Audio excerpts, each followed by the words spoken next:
मित्रों नमस्ते। आज का मेरा टॉपिक है कर्मफल सिद्धांत।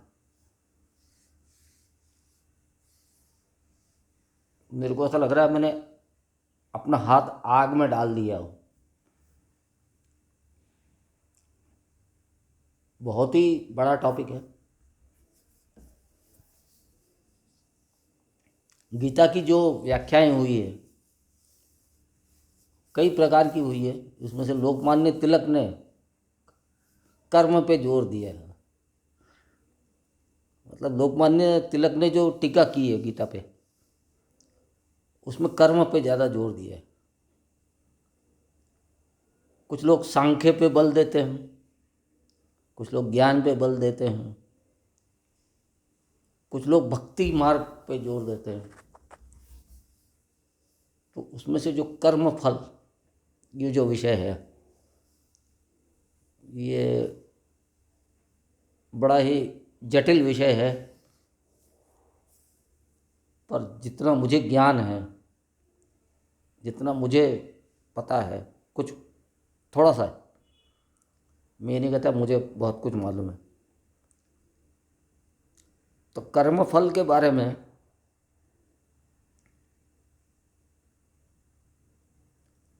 एक घटना तो ये है कि बुद्ध से किसी ने पूछा था कि कर्म फल क्या है। कर्म करते हैं अपन, तो कर्म यानी एक्चुअल में हाथ पैर से बोल के किया हुआ कर्म। किसी को गाली दी तो अगला गुस्सा हो जाता है, वो एक कर्म हो गया। किसी को झापड़ मारा, वो एक कर्म हो गया। तो क्या ये सिर्फ कर्म यहीं तक सीमित है? तो फिर बुद्ध ने एक कहानी सुनाई कि एक राजा अपने किसी सेनापति या मंत्री के साथ कहीं जा रहा था। एक गांव पहुंचे वो। उस गांव में एक दुकानदार चंदन की लकड़ियां बेचने की दुकान लगा के बैठा था, लेकिन उसकी दुकान को चल नहीं रही थी, क्योंकि चंदन की लकड़ी की कीमत ज़्यादा होती है। तो हर कोई खरीदता ही नहीं था, तो उसका धंधा चल नहीं रहा था। अब राजा उस दुकान के सामने से अपने मंत्री या सेनापति के साथ जा रहा था। अचानक उसने अपने सेनापति को कहा कि इस आदमी को ऐसा लगता है मुझे कि मैं कल फांसी पे टांग दूं। तो सेनापति को बड़ा आश्चर्य हुआ कि इसने ना आपको कुछ बोला, न कुछ कहा, न कुछ व्यक्त किए कोई अपनी भावना, फिर भी आपको ऐसा क्यों लगा? तो सेनापति के दिमाग में वो बात घर कर गई। अब राजा अपने राज्य में पहुंच गया, लेकिन सेनापति छुट्टी लेकर के फिर वहीं आया इस बात को मालूम करने के लिए कि राजा को ऐसा क्यों लगा। फिर उसने मालूम किया कि वो चंदन की लकड़ी का व्यापारी है, उसका धंधा ठीक से चल नहीं रहा है। तो उसने बहुत गहराई से पूछने पर उस व्यापारी ने बताया सेनापति को। वो भेष बदल के आया था सेनापति। उसने बताया कि अगर अगर इस राज्य का राजा मर जाए तो ये मेरी चंदन की लकड़ी दिखेगी और मुझे कुछ फायदा होगा। इतना सोचना था उसका बस। अगर, और वो भी सोच में, किया कुछ भी नहीं, बोला कुछ भी नहीं, कृत्य भी नहीं किया, कुछ कोई कर्म नहीं किया उसने, कोई ऐसा जो अपन जिसको कृत्य मानते हैं, ऐसा कृत्य नहीं किया उसने कोई कि जिसे बुरा माना जाए। सिर्फ सोचा तब सेनापति को मालूम पड़ा कि अच्छा इसलिए राजा को ऐसा लगा कि क्यों इसे क्यों ना फांसी पे टांग दिया जाए, जो मेरी मौत की कामना कर रहा है। तो इसे कहते हैं कर्मफल। बुद्ध ने समझाया। जैन लोग क्षमा मांगते हैं, क्षमा पर्व होता है उनका हर साल, और उसमें वो एक चीज कहते हैं, उस पर गौर करने लायक बात है। मैंने आपके प्रत्यक्ष या आपके पीछे या कर्म से, किसी कृत्य से या सपने में भी अगर आपके बारे में कुछ बुरा सोचा हो तो उसके लिए मैं आपसे माफ़ी मांगता हूँ। ये जो जैन धर्म में चीज़ आई है गहराई से, तो ये कर्म फल सिद्धांत का ही विवेचन है।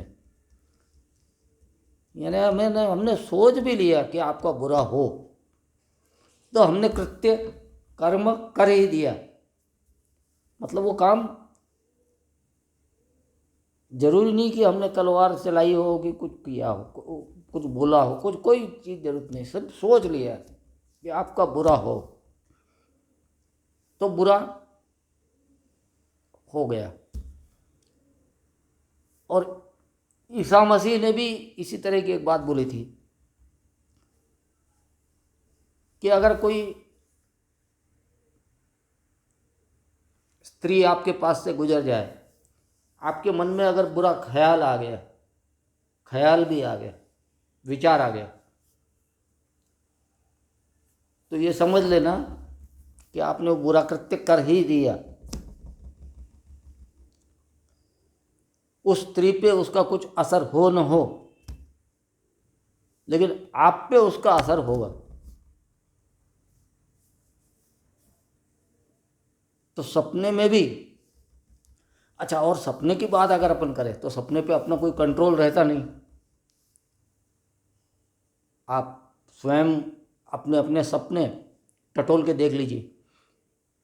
मनोवैज्ञानिक जब के पास आप जाते हैं और बताते हैं कि मुझे ये समस्या है, तो अगर वो अच्छा मनोवैज्ञानिक होगा तो आपसे पूछेगा आपको सपने क्या आते हैं, वो बताएं आप,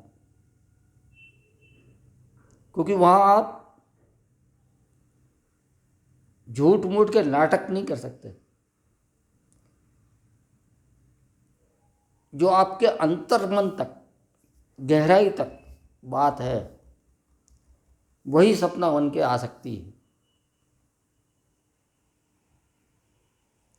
उसके अलावा और कुछ आ नहीं सकता। सपना भी नहीं आ सकता अगर आपके दिमाग में कोई बात है तो वही आएगी, दूसरी नहीं आ सकती, आ ही नहीं सकती, सपने में भी नहीं आ सकती। इसी प्रकार ऐसा एक संत जिसका रेफरेंस मैंने कभी सुना था, उसमें ये बात थी कि एक ऐसा ही फकीर संत जिसके कुछ शिष्य थे, वो कहीं जा रहे थे। अब उस संत का पैर एक पत्थर पे टकरा गया, पत्थर पे टकरा गया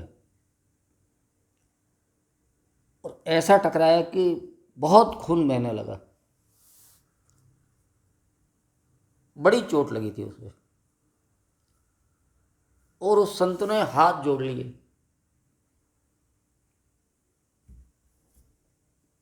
तो शिष्य बड़े परेशान हुए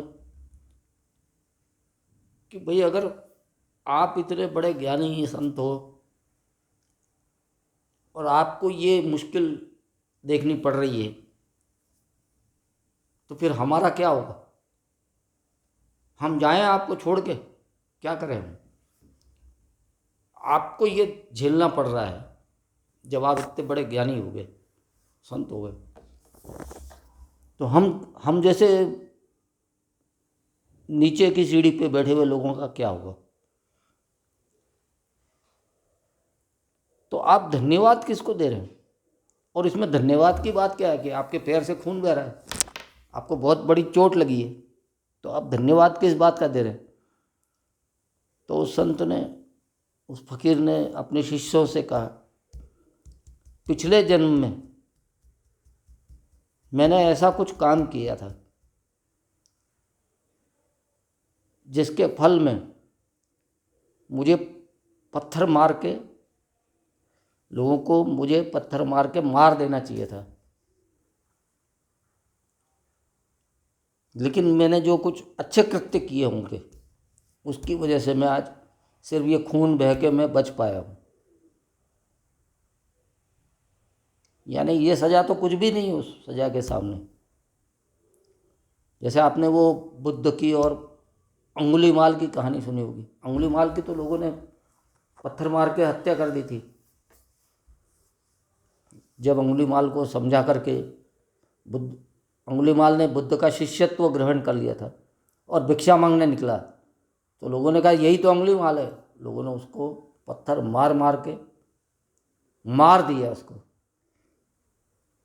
फिर भी वो अपने मार्ग से डिगा नहीं। और बुद्ध ने अपने शिष्यों से कहा था कि इसे जो लोक प्राप्त हुआ है वो लोग बहुत ही विरले, गिने चुने लोगों को मिलता है वो लोग। तो ये कर्म फल सिद्धांत जो है बहुत ही जटिल विषय है। जैसे तैसे मैंने बताने की कोशिश की है जो इस मार्ग पे चल रहे हैं, क्योंकि न तो मैं ज्ञानी हूँ न मैं कोई आचार्य हूँ कि मैं आपको बता पाऊँ। लेकिन हाँ, जो कुछ लोग बीच में थोड़े बहुत कहीं अटके हुए होंगे, जिनको कुछ मार्ग की तलाश होगी, उनको अगर कुछ मार्ग दिख जाए, और मैं भी खोज रहा हूँ, ऐसा नहीं है कि मैं नहीं खोज रहा हूँ, मैं भी खोज रहा हूँ, तो क्यों ना अपन सब मिलके एक साथ उस मार्ग की तरफ चल पड़े और विश्व को एक अच्छा स्वरूप प्रदान कर सकें। अगर आपको मेरा ये चैनल, ये एपिसोड पसंद आया हो तो मेरा चैनल ज़रूर सब्सक्राइब कीजिए, लाइक कीजिए, कमेंट कीजिए। मैं आपका जवाब दूंगा। धन्यवाद। नमस्ते।